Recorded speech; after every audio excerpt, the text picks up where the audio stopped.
ગાડી રાખડી આજે ફોટો તારો જોઈને રડી પડી મારી વખડી ઓ સિનવી લીધો સુખનો શીતળ છાયો।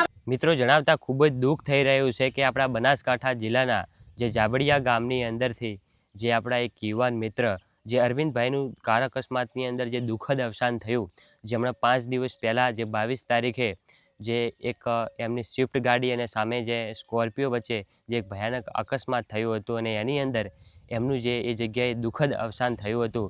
આ વાતને લઈને તમને બધાને ખબર હશે, કારણ કે હમણાં સોશિયલ મીડિયા ઉપર આને લઈને ખૂબ જ વિડીયો વાયરલ થઈ રહ્યા હતા અને એના પછી જે એમના વાઈફ હતા, એમના જે પત્ની હતા, જે અરવિંદભાઈના પત્ની અરુણાબેન જે દવાખાનાની અંદર દાખલ હતા, એમનું પણ કાલે દુઃખદ જે અવસાન થયું છે। એમને સમાચાર સાંભળ્યા કે એમના પતિદેવનું જે અવસાન થયું છે, આ દુઃખ ભર્યા સમાચાર સાંભળી એ પણ ભગવાનને વાલા થઈ ગયા છે, કુદરતને વાલા થઈ ગયા છે અને એમનું પણ કાલે જે 26 તારીખના રોજ અવસાન થયું અને બંને પતિ પત્ની આ દુનિયા છોડી અને હવે જતા રહ્યા છે। અને આ ખૂબ જ દુઃખ ભર્યા સમાચાર સાંભળી અને આપણને પણ યાર ઘણું બધું દુઃખ થઈ રહ્યું છે।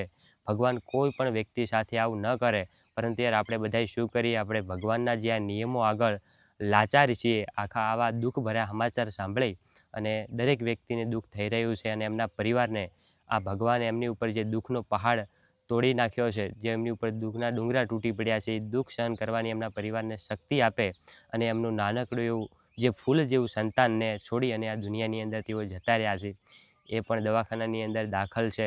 પ્રાર્થના કરો કે એમને કંઈ પણ ના થાય અને સાજું થઈ જાય અને જે અરવિંદભાઈ અને એમના પત્નીનું જે દુઃખદ અવસાન થયું છે, એમની દિવ્ય આત્માને ભગવાન શાંતિ અર્પે એવી આપણે બધાએ પ્રાર્થના કરીશું। અને તમે બધાએ કોમેન્ટની અંદર એકવાર ઓમ શાંતિ લખતા જજો, જેથી કરીને આ બંને પતિ પત્નીની જે સાથે જીવશું સાથે મરશું એ શબ્દોને સાચા પાડી અને આ દુનિયા છોડીને બંને જતા રહ્યા છે। અને ખાસ બધાને બે હાથ જોડીને વિનંતી છે કે મિત્રો, અત્યારે તમે કોઈ પણ કામ વગર તમારા ઘરની બહાર ન નીકળશો। કોઈ પણ વ્યક્તિ તમને કહે કે આપણે થોડી વારની અંદર આ જગ્યા ઉપર ચાલ મારી સાથે પાછા આવી જઈએ છીએ, તો એવી રીતે વગર કામના કોઈ બહાર ન નીકળશો અને બને ત્યાં સુધી તમારું જે વાહન હોય, બાઇક હોય, એ હાવ ધીમું હાંકો, એ વિચારીને હાંકો કે આપણો પરિવાર, આપણા દીકરાઓ, આપણા દીકરીઓ, જે આપણા મા બાપ ઘરે આપણી રાહ જોઈને બેઠા છીએ। અત્યારે મિત્રો સમય ખૂબ જ ખરાબ ચાલી રહ્યો છે અને તમે સાંભળતા હશો કે ઘણી બધી જગ્યાએ આવા અકસ્માતો થઈ રહ્યા છે। દરરોજને કંઈક ને કંઈક જગ્યાએ આવા અકસ્માતો સર્જાય છે અને કોઈ વ્યક્તિના મોત થઈ જતા હોય છે। સમય ખૂબ ખરાબ ચાલે છે। હમણાં આપણા ગુજરાતની અંદરથી ઘણા બધા યુવાનો અને ઘણા બધા નાની ઉંમરના જે છોકરાઓ અને દીકરીઓ અવસાન પામી રહ્યા છે।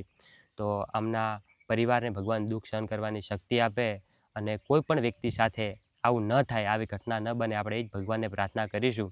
તો સૌથી પહેલાં તમે એકવાર જે ગબ્બરભાઈ ઠાકુરનો આજે નજીકના હતા, હાવ એમના નજીકના પાડોશી, એમના જે મિત્ર હતા, એમના માટે જે શ્રદ્ધાંજલિ ગીત ગાયું છે, એ સૌથી પહેલાં નાનકડો એ વિડીયો જોતા આવજો અને કોમેન્ટની અંદર એકવાર ઓમ શાંતિ લખી દેજો, જેથી કરીને એમની દિવ્ય આત્માને ભગવાન શાંતિ અર્પે। લોકો પામેલા છે ને એમની યાદોમાં ગવાતું હોય તારે હે દાડો દુશ્મનને રાતો વેરણ થઈ ગઈ, અરવિંદ ભાઈ ચારે આવશો રે।